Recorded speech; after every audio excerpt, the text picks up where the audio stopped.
Click it or take it. What's up, everyone? Welcome to another live stream. This is Heidi, and I'm Toby. This is Crypto Tips. CRO. Let's talk about CRO really quick. So this is what happens when you have a company that's reaching out to the masses. So I think Crypto.com has been sponsoring F1 racers, UFC, and a bunch of other stuff. And I think they're actually getting into surfing now. Yeah, which is crazy. So they're getting into try to advertise themselves to death pretty much. So, and they're doing really good. They're up like 27% this week alone. And I would expect this to go much further. But also, don't forget about FTT as well. They're doing... FTX. FTT is their ticker symbol. The token, yeah. Yeah. They did some pretty cool things with, didn't they buy like the Miami basketball arena? They're doing a lot. And they were, I think they gave everyone in one game several weeks ago in attendance, they gave them all a bunch of FTT tokens and also t-shirts with QR codes with NFTs on them. And then I think it was rumored that FTT is going to be, for next games coming up, like picking random sections of the arena to be awarding people FTT. So it's pretty cool. Cheap actually for comparing it to other marketing strategies of, traditional marketing, but I think they're going to do great. Absolutely. It's kind of going back to how the grassroots of how Bitcoin started was people just giving away Bitcoin. Give them a paper wallet with a little bit of Bitcoin and tell them to figure it out, basically. Yeah. Or paying them in Bitcoin. Because people, cool. When people actually have Bitcoin or have a currency or a cryptocurrency, they're actually going to care about it, and they're going to look at the price all the time, and they're going to see like which is the best market to buy and sell or whatever. If they're interested. It's their way of learning, right? So it's good. It's like the gateway drug. So just give them a little bit, and they're going to be like, "Oh, this is great." Yeah. So Niku, thank you very much. Yes. I know you can't make it, but thank you for the $5. Really appreciate it, buddy. Yeah, Dee, thank you for holding it down. Yep. Lee, good to see you. Fox Coit. Tartan, good to see you. W, awesome. Gustavo, thank you for joining us. Mark, Brad, Olivia. Tartan Shark, still my favorite, one of my top names. Brad 21, what's up? All right, so let's get into some of the news here. Yeah, news. Okay, scary news. Again, links for all of these articles we're talking about is down below in the video description. Actually, let's just say, if you haven't seen the video beforehand, Bitcoin just had its highest weekly close ever at $65,500. So, we're seeing like crazy dips, ups and downs, like super violent up and down moves. And that's great. I want to see that. I love to see this stuff because when the price is rising like that. So, for instance, imagine a gambler out there that likes to trade crazy leverage, and he sees, the highest weekly close ever. I'm going to, leverage my position like 2x, 3x, who knows how many x, and then smack. Whales know what to do. It's so easy. Oh my gosh. Anyways. So you're predicting a dip? I mean, I expect it to just do violent swings, so hit these stop losses and kick out the levered traders and take their coins. I mean, Martin, good to see you, buddy. Martin! Martin in this group, I totem in. Check out Magic Seaweed. Yeah, magicseaweed.com. I totem in the biggest wave of the entire year so far. Yeah, that's what Toby's been up to. I'm stoked. Anyways, here at Nazareth. Anyways, let's. Okay, so speaking of, indications of the last leg of the bull run, Toby's talking about violent volatility. That's definitely an indication of the fifth leg, something we've been talking about for about a month now, trying to get you guys acclimated to the idea that bull runs might last forever. And a lot of people are calling this the last leg. There's an article, I'm going to skip right to it, talking about distribution. If you guys have been watching my Trading Crypto series, not the past video, the one before it, I believe, was talking about the market phases. And the distribution phase happens when all of the smart money, all the people who have been buying the dips, buying during the boring phase when no one else is talking about Bitcoin, Now is when those guys, those whales, are distributing all that they've bought at a profit. It's, they buy during the weakness and they sell into strength, basically. And so what we're seeing is a shift in the on-chain analytics of what's happening with Bitcoin as well.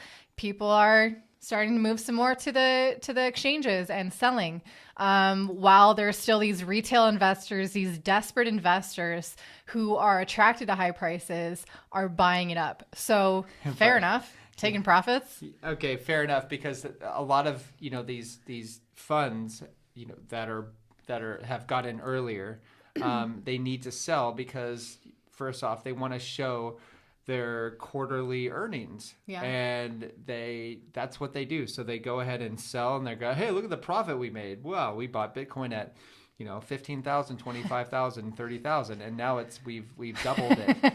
And so people what fund does that you know what I mean? Like only a crypto fund. Exactly, but this is kind of like what happens, and so that this is essentially going to, even though this is good news because it's decentralizing the network. The supply, okay, number one. The supply, not necessarily the network. Yeah, the supply, absolutely, which is good because you don't want a bunch of big whales holding all of the supply. That's that's where China and the miners, that's where they got in trouble because there was too many miners linked up to the grid in China, and so now since China has made it illegal, that all the miners kind of left, and so they've literally decentralized themselves.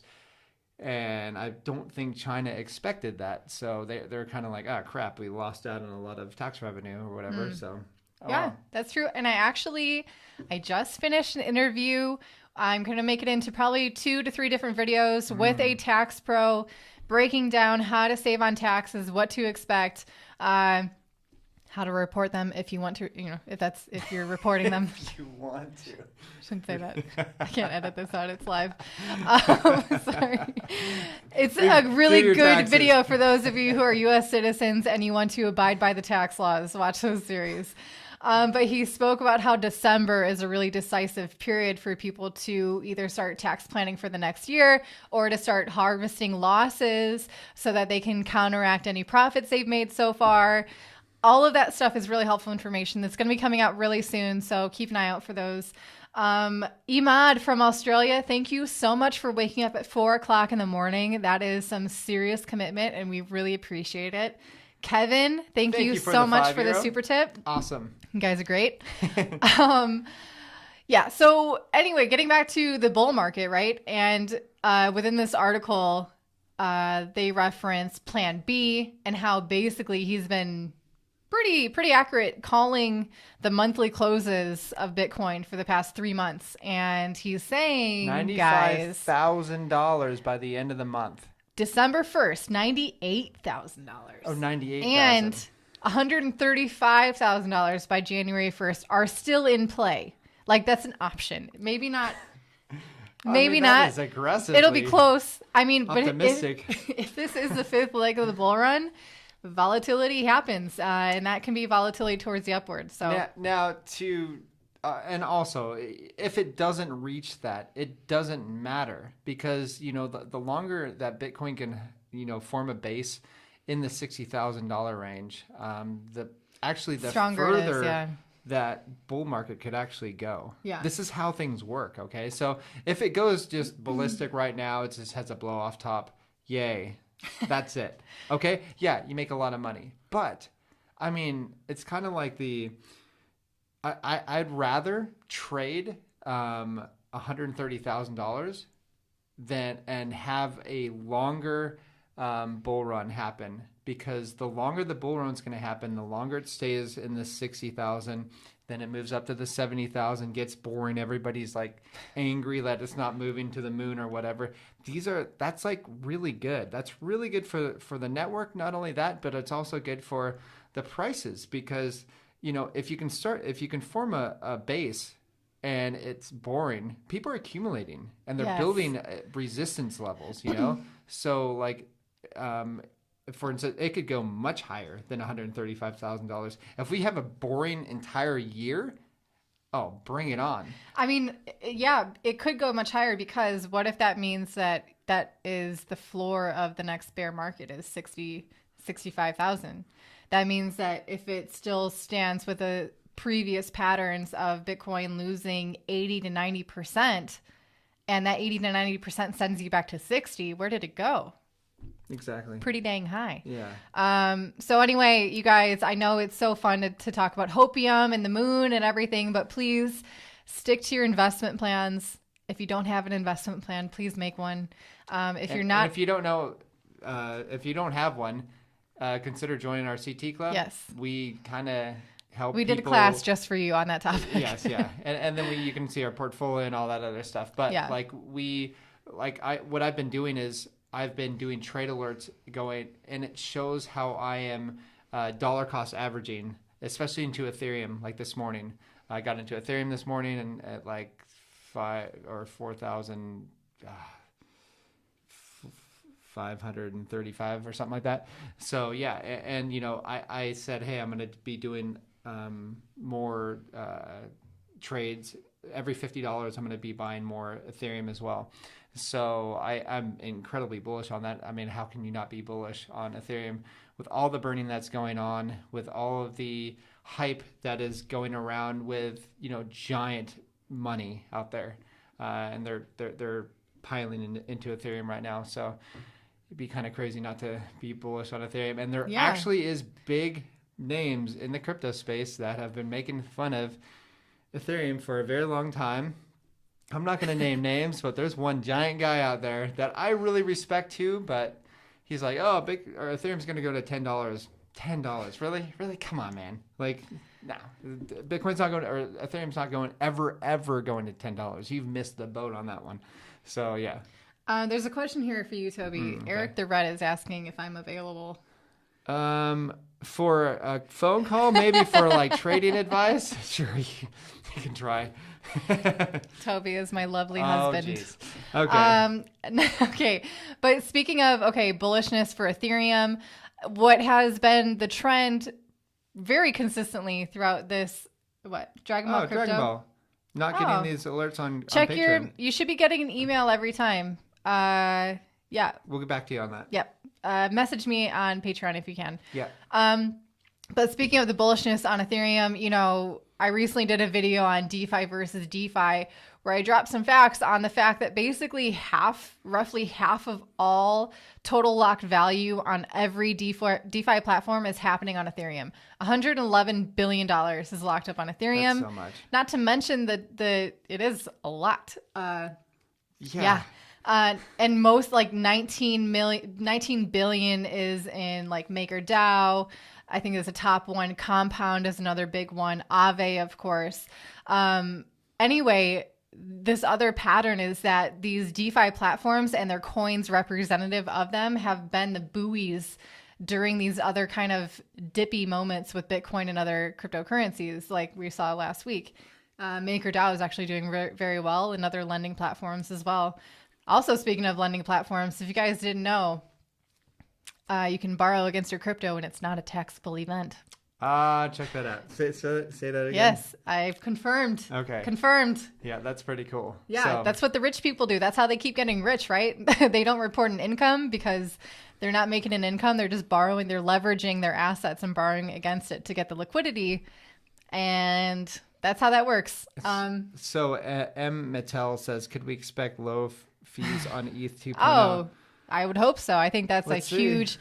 I mean, that's, I think, one of the driving factors for them to want to bring Ethereum 2.0 is to make it more scalable. And also, it's really hard to make Ethereum scalable because it is so complicated. That is one of the things that why Solana is so good at what they're doing and so fast and so cheap is because they're not as complicated. All right. So when you have, Vitalik really complicated things. He just makes the code incredibly complicated, and everything else is about it is complicated. Yeah. And that's why it takes so long for them to come out with updates.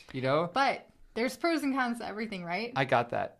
17 hours down network. No. I'm talking about how the complication of coding on Ethereum. the people who stick through that and who actually build on it, it shows their dedication to it, and it shows an actually really solid development environment and development community there. So and the coding language is called Solidity on Ethereum. So it's we are not brother and sister. But you know, like I think it's Avalanche actually does it in the coding language is C++, I think, which is really, it's a common language, so it's kind of cool. And then what Cardano is doing is they have KEVM for Cardano, which means they can type out I think it's like Solidity into KEVM, and it spits out the programming makes it language. compatible with Cardano. It makes it compatible, which is really cool. It's fascinating stuff. Okay, I want to shift into another topic, a conversation that happened on Twitter. You guys love Twitter, with Willy Woo, Peter Brandt's tweet thread. Link for it is down below in the video description. But it's this concept of...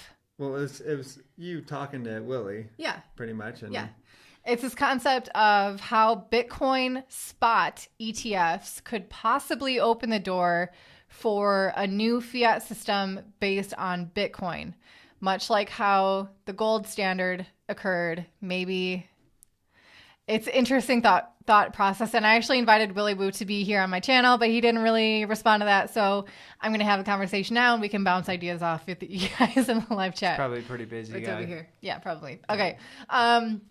We got nothing better to do. Really? Yeah, we're just lazy or whatever. Do a live stream. Okay, so, the concept of gold being solid money, governments acquiring gold, using it as a store of value, as a reserve asset that they can base their own currency on, and then the removal of that, turning it into ultimately a fiat system. What happened in 1971? Thank you, Richard Nixon.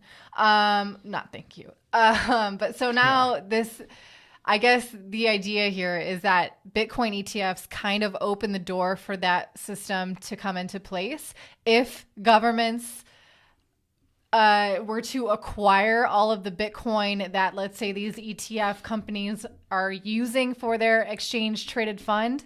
Excuse me. And so if that were to happen, then they could essentially use Bitcoin as their reserve asset and just rinse, repeat what happened with gold. But my question here is... I mean, if you don't know what happened with gold, essentially central banks pretty much took over the gold and silver supply. And that's why, you have gold hasn't been past its all-time high in 10 years. So, and neither has silver. So...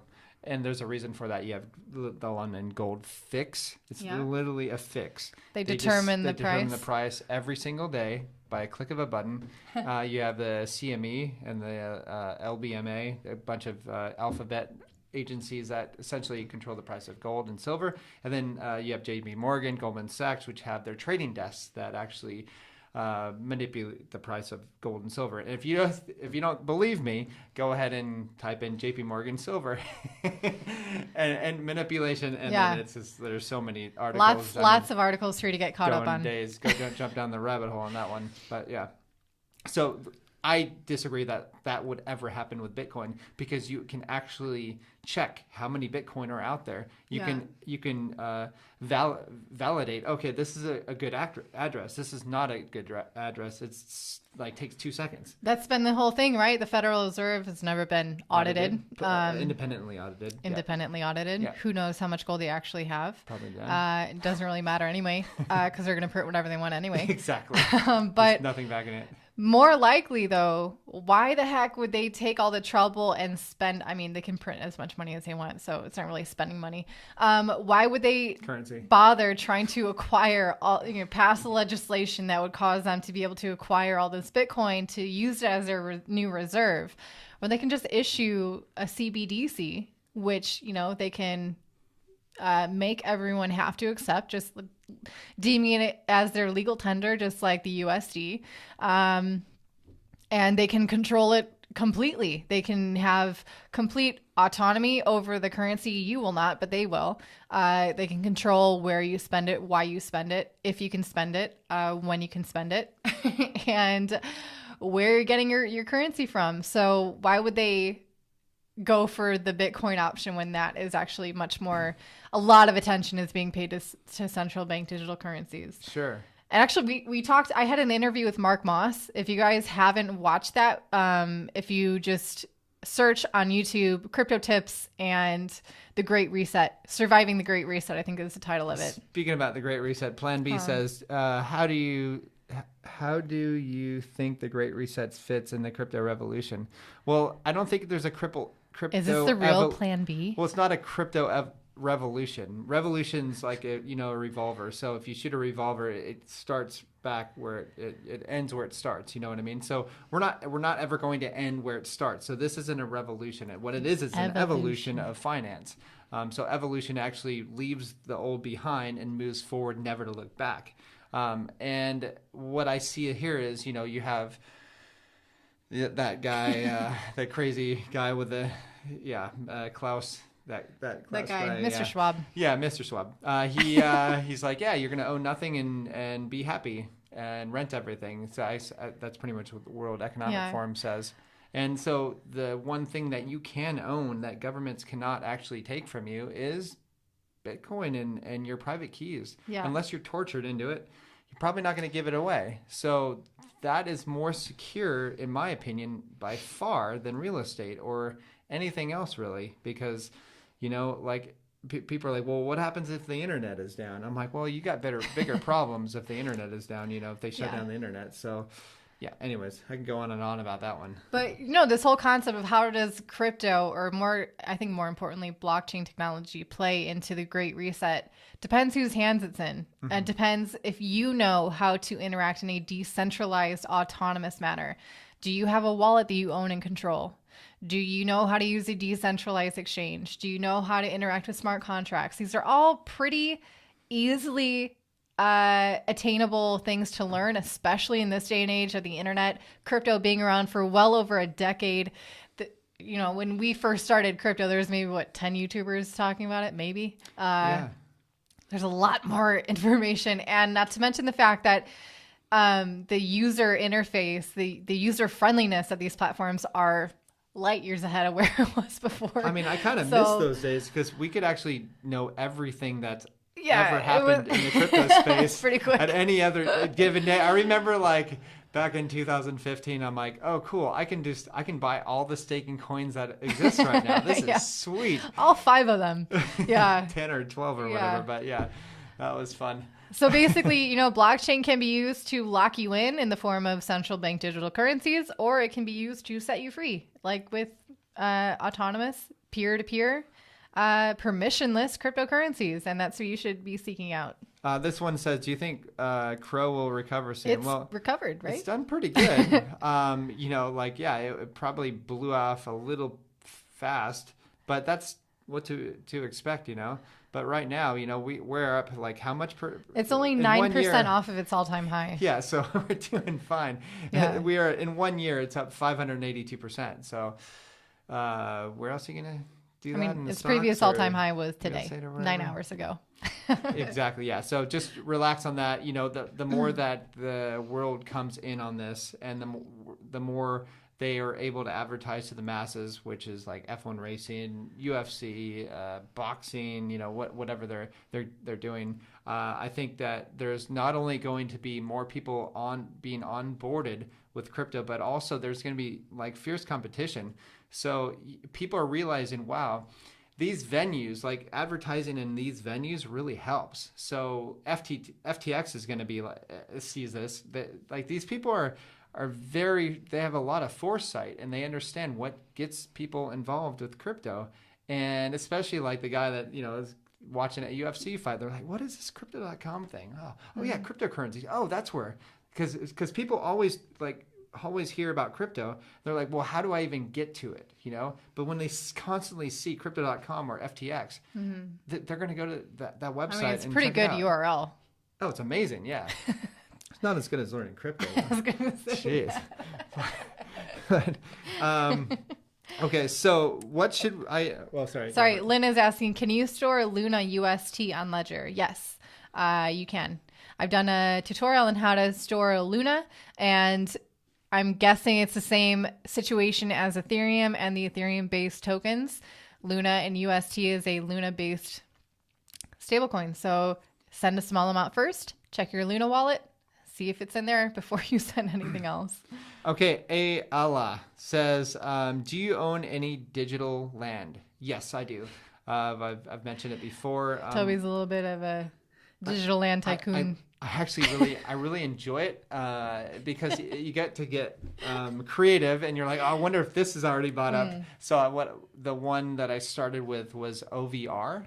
And so what you have to do is you have to buy OVR tokens, and then you use them to buy little plots of land. They're like little hexagon squares that you can buy. And some of them are for sale for like $80,000 right now, or even more, like especially around like Yankee Stadium, like crazy amounts of money. So I don't know where this is going to go, but it is some of the first crypto augmented reality, or like pretty much VR stuff that I think that's going to be implemented to VR. So it's really interesting. And these people, and it's crazy. Like I've been buying land and thinking, oh, nobody's bought. People are buying land right now on this. So people have the metaverse is being bought up right now. So I would definitely recommend it. And I've shared with our Patreon members, our CT Club members, kind of where we are headed in that. So yeah. Let's see. Sam is asking, would you please share with us your 5 favorite altcoins? So altcoins, I mean, it's if you watch any of our videos, it's saying like if you have $100 or if you have $1,000, which crypto would you buy? That's kind of a hint. Sure. Okay. Hint. So I would say we also disclose this to our Patreon members. I would say the top ones that I have right now are Ethereum. Obviously, it's almost like I'm viewing Ethereum as almost like it's not an altcoin, because I think it's going to be very safe in the future, and I don't have to. I sleep very well having our second largest position in Ethereum. Yeah. Secondly, what's Ethereum's competitor? Well, it's Solana. You have, on average, it's 2,500 transactions a second. Finality is, I think it's at 6 seconds. So that's incredible. The only one faster with finality, I think, is Avalanche. It's 2 seconds, which is great. So it's how fast your transaction goes through. So that's great. And Avalanche is becoming a favorite as well, even though it is a little more decentralized than, say, like Cardano. So Cardano would be like my third one. And so I am looking forward to bigger projects being built on Cardano. But it is going to be fast, and it's going to be easy to code. And it's going to be very inviting for coders as well to go ahead and make projects and stuff on it. And the rest you can tune in. You can guess. Oh, yeah. So check the rest out on our CT Club. Yeah, patreon.com/crypto-tips if you want to check it out. Okay. Sergio G is asking, Toby, you keeping your NFTs, Metaland, and Metaverse tokens during the bear market? Good question. I'm going to keep some. Not all of them. I'm going to sell a lot of them, and I will let everybody know when I'm selling them. But yeah, I'm going to keep a couple because 2017, 2018 had crypto punks being airdropped to people. And there's a lot of people that sold them back then. So for me, it's just like, I don't know where the metaverse is going from here. Like, I know that it's going to be very popular. I know that people are going to be very interested in augmented reality and all that other stuff. And I see like the 8-bit or, whatever, NFTs, like the drawings and stuff.